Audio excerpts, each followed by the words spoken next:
Êtes-vous prêt à écouter la musique discrète qui chante juste derrière le vacarme du monde?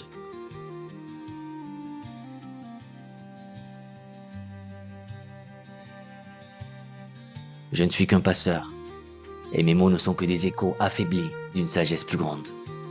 C'est pourquoi je vous invite, avec toute la ferveur d'un ami qui vous veut du bien, à aller boire à la source. Ouvrez le texte original, lisez Henri Gougaud. Car cet homme est un musicien du verbe, et aucun résumé, aussi fidèle soit-il, ne saurait remplacer la vibration de sa langue. Ces mots ont le pouvoir de contourner vos défenses pour parler directement à votre âme.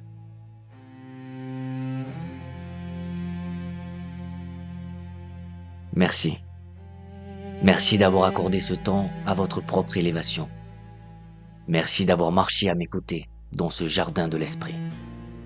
Emportez avec vous cette lumière et n'oubliez jamais que vous êtes le créateur de votre propre rêve.